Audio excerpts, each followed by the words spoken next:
Hey everyone, Kyle once again, and welcome back to another movie review. And it's been a while though, but like I said, I have to be I want to be in a good mood to do movie reviews. So, like I said, I keep on saying before, but not going into that again. But well, now is the right time for a review of a good movie, and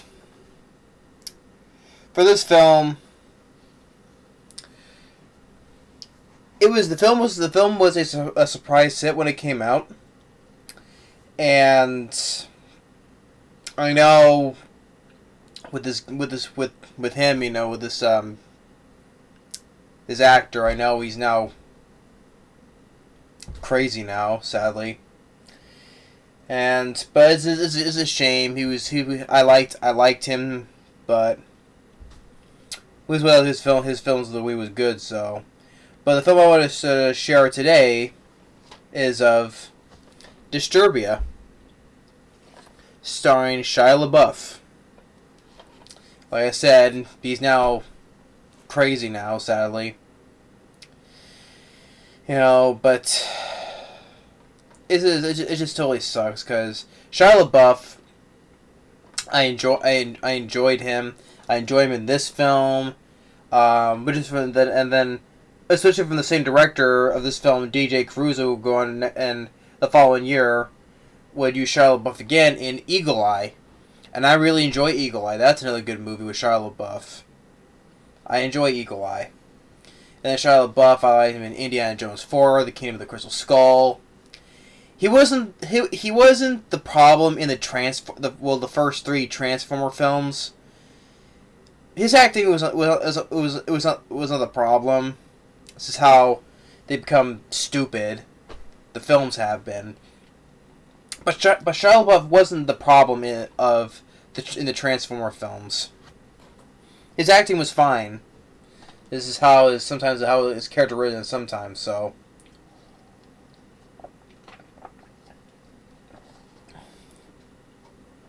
and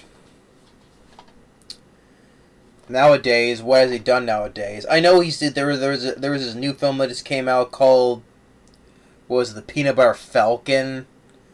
I think it's a drama, so that was the new thing he just did though. But after Transformer films, what else has he done? Because I know he's just been crazy and just acting like an ass, and just it's a shame, just how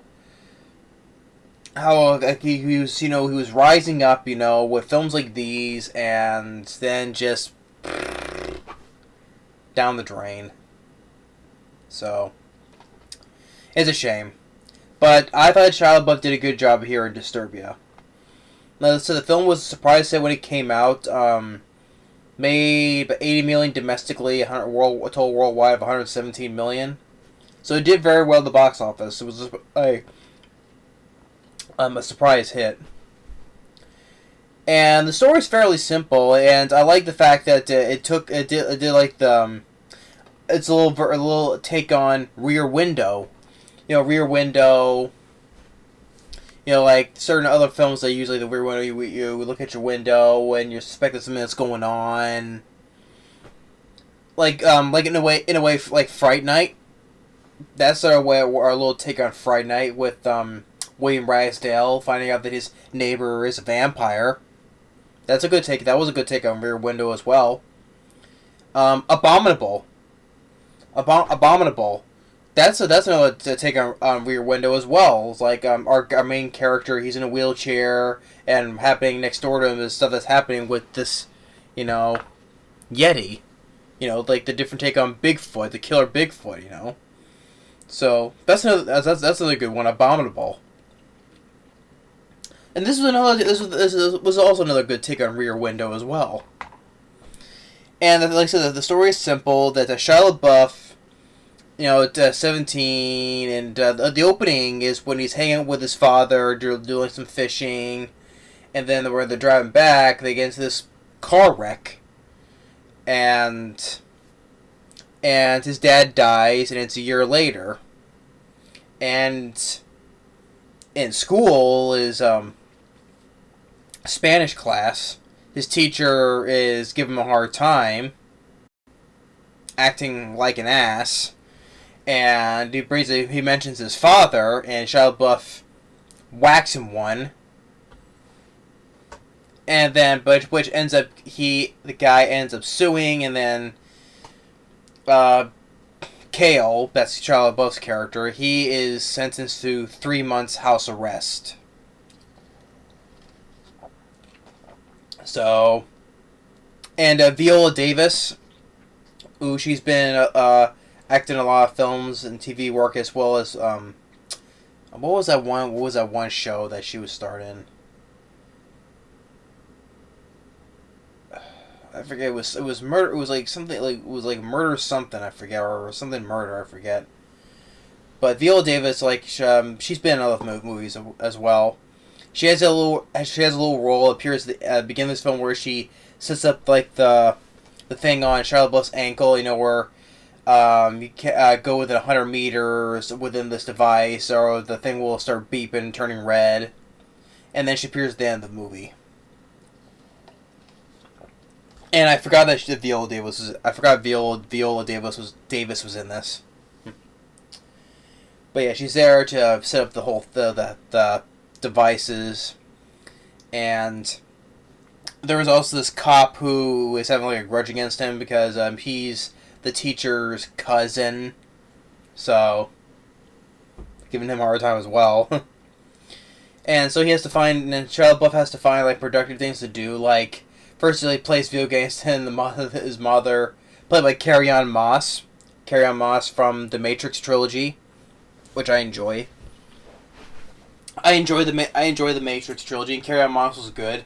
Which I heard that, which I know they've heard that they're gonna make a fourth Matrix film, and they're bring Carrie-Anne Moss, Keanu Reeves. I mean, didn't Carrie-Anne Moss die in the Matrix movies, like the last one? So how is that possible? How is she gonna be brought back if she's dead?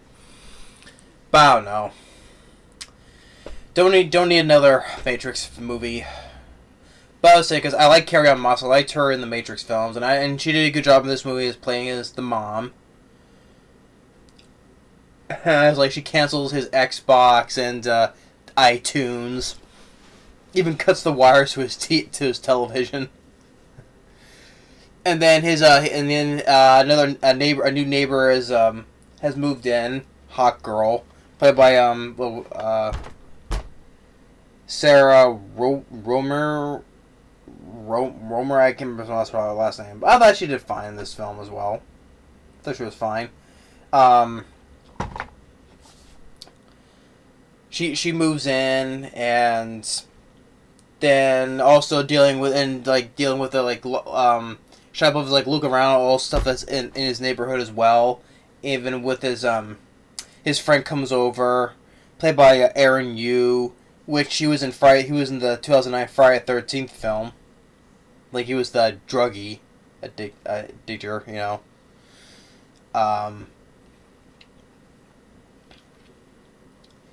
And then they come to one thing leads to another. Like, they come to terms that this one neighbor named Turner, played by David Morse, which he's been in other movies as well. Like, I remember him from Michael Bay's The Rock. He was one of the Marines. I know he has a small role in World War Z, but he's also been in many films as well. So, but they suspect that he might be a killer, because there was this thing in the report saying that these women have been going missing, like redheads, and like the description of the suspect's vehicle is like a Dodge, and with a dent in its car, and it's like blue. And Turner happens to have the exact same thing with a dent in it. So they suspect that he might be a killer. And they have a little stakeout, and then they see David Morse has a woman invited over to his place, and then Shia LaBeouf is looking and seeing that he sees that the girl's like running through his house, and then the next thing he sees that the girl's just like walking to her car. So he's wondering what's all this going on here.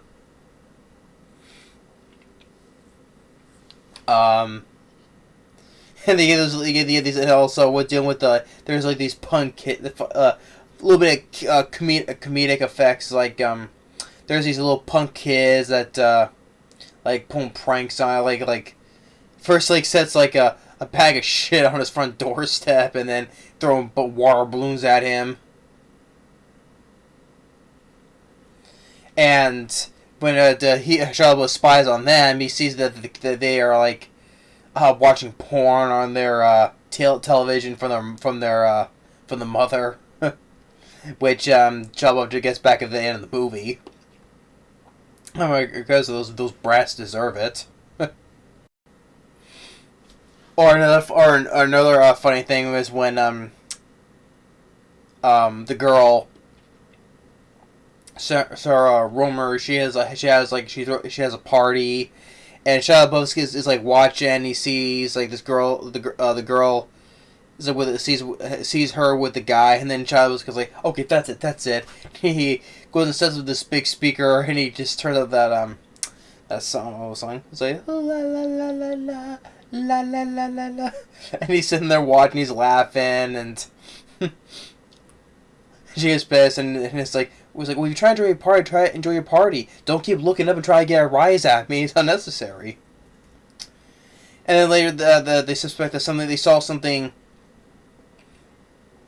at Turner's house. They saw like some blood, and they get suspicious of it. So the girl goes and watches David Morse while Aaron Yu has his friend look into his car, try to find anything. And David Morse stops the girl, but doesn't do anything to her. Just, hey, welcome to the neighborhood and all that stuff. And just, like my privacy. So she turns the chance on dropping the whole thing. So since they didn't do anything. Then Aaron Yu just rumors he left his phone in his car, and as soon as he goes and gets it, so they have this little camera frame for him to follow, for camera surveillance. And then, then he's in his house, and then Shia LaBeouf goes over there, even though despite the thing on his ankle going off. But they said that there was like a body in a bag, but it's a dead deer. So nobody doesn't believe him, and then his friend is in his room playing a joke on him, but says sorry. And then hooks up the camera to his computer for captures like his whole big escape, and he sees something on the computer like that was in the ventilator. He zooms in. And while his mom goes over to apologize to David Morse, and when he zooms in, he sees one of the dead girls, and David Morse kidnaps the mom, and gets Shia LaBeouf, but since he's knows that he's within the 100, still in the 100-meter 100 meters premise, knocks him out, ties him up. Saying that you're the one who cried wolf, so... Sorry.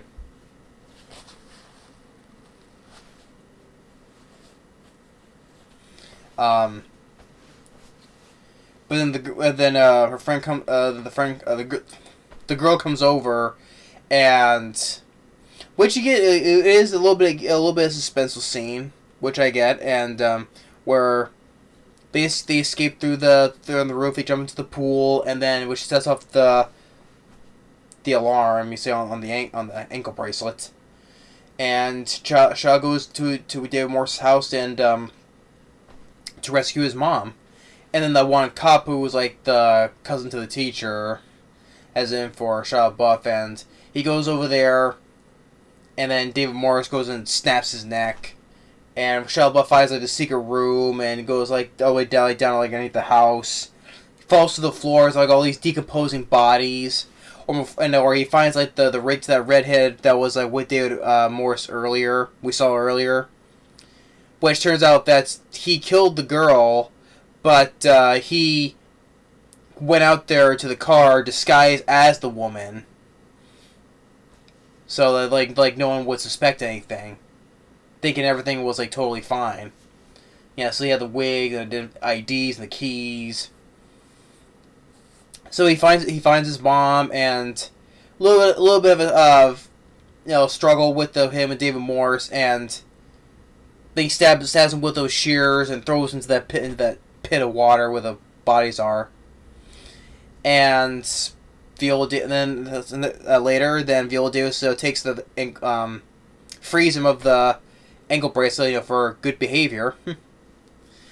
And then it was funny where he gets his revenge on those kids. There were those bratty kids who were trouble for him.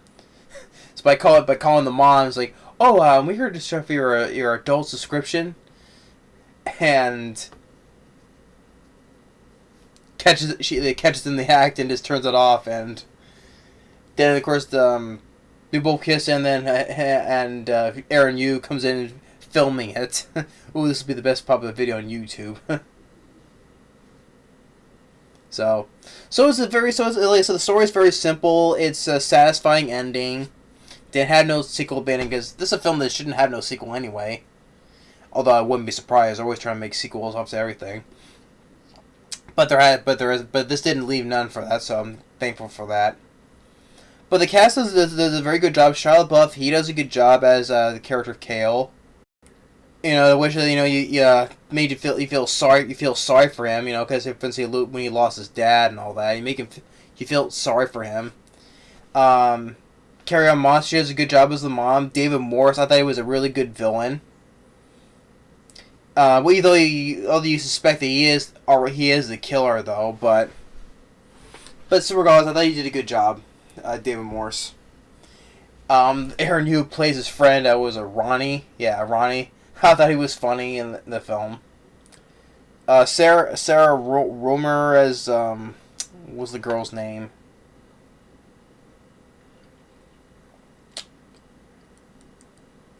Forgot what the girl's name in the movie. But I thought she did a good. I thought she did fine in the film as well. I thought she did good too. The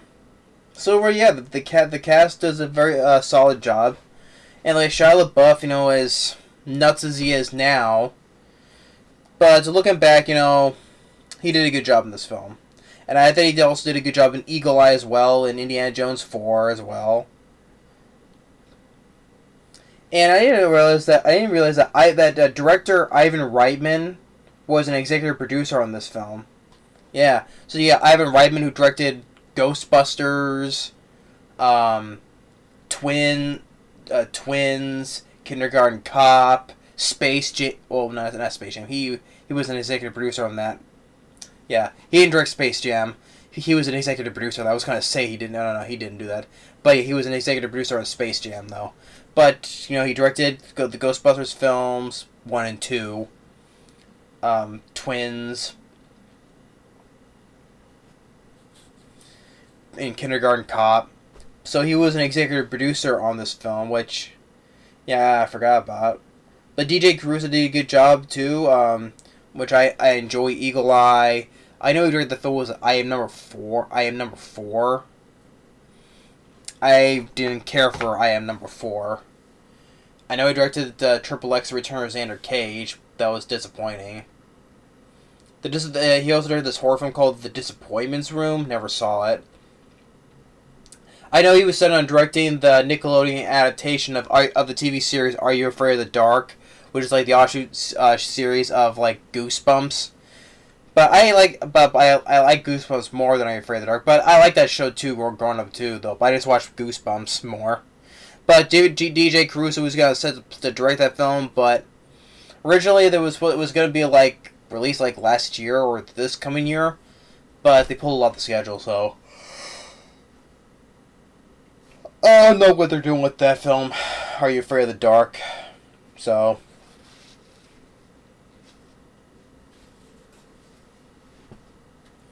And the film did get some good critical notice. It has a 6.9 IMDb and has a 60% Rotten Tomatoes.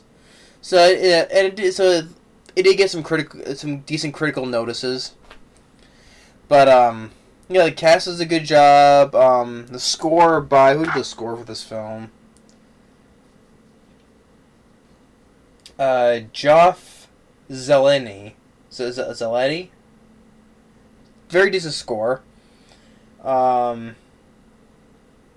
and then for features, it has a commentary with the director of DJ Caruso and the cast members of Shia LaBeouf and Sarah Roemer. Deleted scenes, the making of Disturbia.